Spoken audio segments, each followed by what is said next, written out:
بسم اللہ الرحمن الرحیم۔ السلام علیکم ورحمۃ اللہ وبرکاتہ۔ عبدالعزیٰ بن عبد المطلب، جن کی کنیت ابو عتبہ تھی، قریشی سردار اور اللہ کے آخری پیغمبر حضرت محمد صلی اللہ علیہ وآلہ وسلم کا حقیقی چچا تھا۔ اس کے والد حضرت عبد المطلب اس کے چہرے کی سرخی کی وجہ سے اسے ابو لہب پکارتے تھے۔ جب ابو لہب کو کسی نے بتایا کہ آپ کے چھوٹے بھائی عبداللہ کے گھر بیٹا پیدا ہوا ہے تو ابو لہب بہت خوش ہوا۔ اس نے اپنی ایک لونڈی صوبیہ کو آزاد کر دیا۔ ابو لہب اسلام کے بڑے دشمنوں میں سے ایک تھا۔ جب حضور اکرم صلی اللہ علیہ وآلہ وسلم نے اعلان نبوت کیا تو ابو لہب نے سخت مخالفت کی۔ آپ صلی اللہ علیہ وآلہ وسلم کی شان میں گستاخی پر اتر آیا۔ جب خدا کی طرف سے رشتہ داروں کو دین کی دعوت کا حکم ہوا تو آپ صلی اللہ علیہ وآلہ وسلم نے کوہ صفا پر چڑھ کر قریش والوں کو پکارا۔ جب سارے اکٹھے ہوئے تو آپ صلی اللہ علیہ وآلہ وسلم نے فرمایا کہ اگر میں آپ کو کہوں کہ اس پہاڑی کے پیچھے سے ایک لشکر تم پر حملہ کرنے والا ہے تو کیا تم میری بات کا یقین کر لو گے؟ سب نے آپ صلی اللہ علیہ وآلہ وسلم کے حکم پر لبیک کہا کہ آپ صلی اللہ علیہ وآلہ وسلم نے ہمیشہ سچ ہی بولا ہے۔ اس کے بعد آپ صلی اللہ علیہ وآلہ وسلم نے فرمایا کہ میں خدا کے حکم سے تم کو ایک سخت عذاب سے آگاہ کرنے کے لیے آیا ہوں، جو دشمنوں کے حملے سے بھی زیادہ خطرناک ہے۔ جب آپ صلی اللہ علیہ وآلہ وسلم نے یہ الفاظ فرمائے تو ابو لہب نے آپ صلی اللہ علیہ وآلہ وسلم کی مخالفت کرتے ہوئے کہا، غارت ہو تم پر، نعوذ باللہ، تو نے ہم کو اس لیے بلایا ہے۔ اس پر سورۃ لہب نازل ہوئی۔ جب رسول اکرم صلی اللہ علیہ وآلہ وسلم پیغام خدا دیتے تو ابو لہب آپ صلی اللہ علیہ وآلہ وسلم کو برا بھلا کہنے لگ جاتا کہ یہ جھوٹا ہے جو اپنے آباء و اجداد کے دین کو چھوڑ کر اپنا جھوٹا دین پھیلا رہا ہے۔ بعض روایات میں ہے کہ ابو لہب نے کوہ صفا پر آپ صلی اللہ علیہ وآلہ وسلم کو قتل کرنے کے لیے ایک پتھر بھی اٹھا لیا تھا۔ ابو لہب حضور اکرم صلی اللہ علیہ وآلہ وسلم کے اتنے مخالف تھے کہ جب حضور اکرم صلی اللہ علیہ وآلہ وسلم کے بیٹے عبداللہ کا انتقال ہوا تو ابو لہب بہت خوش ہوا۔ وہ دوڑتا ہوا اپنے دوستوں کے پاس گیا اور کہا کہ حضور اکرم صلی اللہ علیہ وآلہ وسلم کی نسل ختم ہو گئی ہے، نعوذ باللہ۔ ایام حج میں بھی ابو لہب آپ صلی اللہ علیہ وآلہ وسلم کے پیچھے لگا رہتا تھا، یہاں تک کہ وہ آپ صلی اللہ علیہ وآلہ وسلم کو پتھر مارتا تھا، جس سے آپ صلی اللہ علیہ وآلہ وسلم کی ایڑیاں خون سے تر ہو جاتی تھیں۔ قرآن پاک میں بدبخت ابو لہب کی موت کے بارے میں سخت الفاظ بیان کیے گئے ہیں جو کہ حرف بحرف پورے ہوئے۔ وہ بہت ذلت کی موت مرا۔ ابو لہب بہت مالدار تھا۔ جب اس کو خدا کے عذاب سے ڈرایا جاتا تھا تو کہتا کہ اگر حضور صلی اللہ علیہ وآلہ وسلم کی بات سچ ہے تو آخرت کے دن مال و اولاد کا نذرانہ دے کر عذاب سے چھوٹ جاؤں گا۔ ابن اسحاق سے مروی ہے کہ جب ابو لہب کی بیوی جمیل کو پتہ چلا کہ میرے خاوند کے بارے میں سورت نازل ہوئی ہے تو وہ ایک پتھر لے کر آپ صلی اللہ علیہ وآلہ وسلم کو مارنے کے لیے مسجد حرام پہنچ گئی۔ مسجد حرام میں حضرت محمد صلی اللہ علیہ وآلہ وسلم اپنے پیارے ساتھی حضرت ابو بکر صدیق رضی اللہ تعالیٰ عنہ کے ساتھ آرام فرما رہے تھے تو اللہ تبارک و تعالیٰ نے جمیل کی نظروں پر ایسا پردہ ڈالا کہ اس کو صرف حضرت ابو بکر ہی نظر آئے۔ اس نے پوچھا کہ مجھے معلوم ہے کہ حضرت محمد صلی اللہ علیہ وآلہ وسلم میری مذمت و رجوع کرتے ہیں۔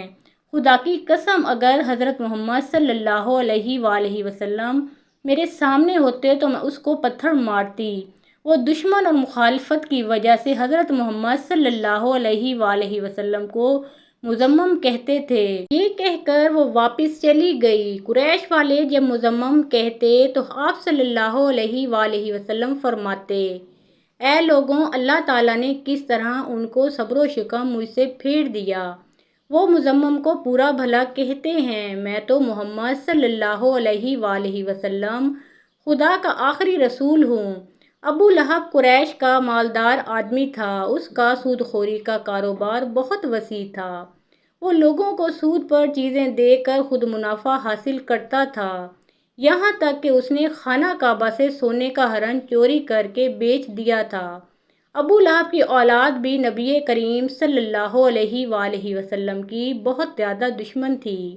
ابن عساکر اور ابن اسحاق رضی اللہ تعالیٰ عنہ لکھتے ہیں کہ ایک دن ابو لہب کے بیٹے عتیبہ نے یہ ٹھان لی کہ وہ محمد صلی اللہ علیہ وآلہ وسلم کے پاس جا کر ان کے رب کے بارے میں بری باتیں کہہ کر ان کو اذیت پہنچائے گا۔ عتیبہ بدبخت نبی کریم صلی اللہ علیہ وآلہ وسلم کے پاس آیا اور بہت زیادہ سخت کلامی کی، اور سب سے بڑا جرم یہ کیا کہ چہرہ انور کی طرف تھوکا، مگر وہ ناپاک تھوک وجہ اطہر پر گرنے کی بجائے دور جا گرا۔ اس کی گستاخی پر حضور اکرم صلی اللہ علیہ وآلہ وسلم نے دعا مانگی، اے اللہ اس پر اپنے کتوں میں سے کسی کتے کو مسلط کر دے۔ عتیبہ اپنے خیال میں بڑا کارنامہ سر انجام دے کر اپنے باپ کے پاس گیا۔ ابو لہب نے پوچھا، پیارے بیٹے تو نے اسے کیا کہا؟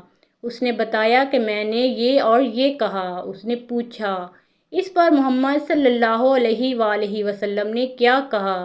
عتیبہ نے بتایا کہ اس نے یہ بد دعا دی ہے۔ یہ سنتے ہی ابو لہب کا رنگ سرخ ہو گیا، کیونکہ وہ جانتا تھا کہ محمد صلی اللہ علیہ وآلہ وسلم کی کوئی بھی دعا ایسی نہیں جو قبول نہ ہو۔ اب وہ پل پل اپنے بیٹے کا خیال رکھتا۔ ابو لہب ایک دفعہ ایک قافلے کے ساتھ شام روانہ ہوا اور راستے میں ایک جنگل میں گرجا گھر میں انہیں پڑاؤ کرنا پڑا۔ جنگل میں خوفناک جانوروں کا خطرہ تھا، تو ابو لہب کو بار بار حضرت محمد صلی اللہ علیہ وآلہ وسلم کی بد دعا یاد آ رہی تھی۔ ابو لہب نے قافلے والوں سے کہا کہ چونکہ تم لوگوں پر میرے بہت بڑے احسانات ہیں، تو میں تم سے ان کا بدلہ یہی چاہتا ہوں کہ آج رات میرے بیٹے عتیبہ کی حفاظت کی جائے، بس تم سارا سامان اس گرجا گھر کے صحن میں جمع کر دو اور اس کے اوپر میرے بیٹے کا بستر لگا دو، پھر اس سامان کے ارد گرد تم سب سو جاؤ۔ حبار کہتے ہیں کہ ہم نے ایسا ہی کیا۔ رات جب سو گئے تو جنگل سے شیر آیا، ہم سب کے چہروں کو اس نے سونگھا مگر کسی کو کچھ نہ کہا، پھر سامان کے بلند ڈھیر پر چڑھ گیا، عتیبہ کے چہرے کو سونگھا اور اسے چیر پھاڑ دیا۔ ابو لہب کا برا حال تھا، وہ یہ کہے جا رہا تھا، میں جانتا تھا میرا بیٹا محمد کی بد دعا سے کبھی نہیں بچ سکے گا۔ ناظرین گرامی، ابو لہب اسے اپنے بیٹے عتیبہ اور اس کی بیوی کا انجام انتہائی دردناک اور عبرتناک ہوا، کیونکہ اللہ پاک نے سورۃ لہب میں پہلے ہی ان کے لیے عذاب کا فیصلہ سنا دیا تھا۔ ابو لہب چیچک کی بیماری میں مبتلا ہوا اور گل سڑ کر مر گیا۔ روایت ہے کہ اس کو ایک ریشے دار دانہ نکلا جو پھٹا تو پھر اس سے مزید دانے نکل آئے۔ اب ان دانوں کی جب بدبو پھیلنے لگی تو اس کی اولاد اور بیوی نے یہ فیصلہ کیا کہ ان کو اپنے گھر سے کسی ویران کھنڈر میں منتقل کر دیتے ہیں تاکہ یہ بیماری کسی اور میں منتقل نہ ہو۔ اسی بیماری، بدبو اور اذیت میں 7 دن رہنے کے بعد ابو لہب جہنم واصل ہوا اور اس کی لاش 3 دن تک پڑی رہی، کوئی اس کے قریب نہ پھٹکتا تھا۔ لوگوں کو ڈر تھا کہ جو قریب جائے گا اسے چھوت کی وہی بیماری لگ جائے گی جس سے وہ مرا ہے۔ جب بدبو پھیل گئی تو لوگوں نے اس کے اہل و عیال کو یاد دلائی، اس پر انہوں نے ان تانوں سے تنگ آ کر کچھ حبشیوں کو اجرت دے کر لاش اٹھوائی، جنہوں نے اسے لمبی لکڑیوں پر رکھ کر ایک گڑھے میں پھینکا اور اوپر سے دور کھڑے ہو کر یوں پتھر پھینکے جیسے اسے رجم کیا جا رہا ہو۔ اس کی بیوی جو جمیل کے نام سے معروف تھی، ابو سفیان کی بہن تھی، اس کا نام اروا بنت حرب تھا، وہ بھی ایڑیاں رگڑ رگڑ کر مری اور اللہ تعالیٰ نے ارشاد فرمایا، اس کی گردن میں موج کی رسی ڈال کر اسے جہنم میں پھینکا گیا ہے۔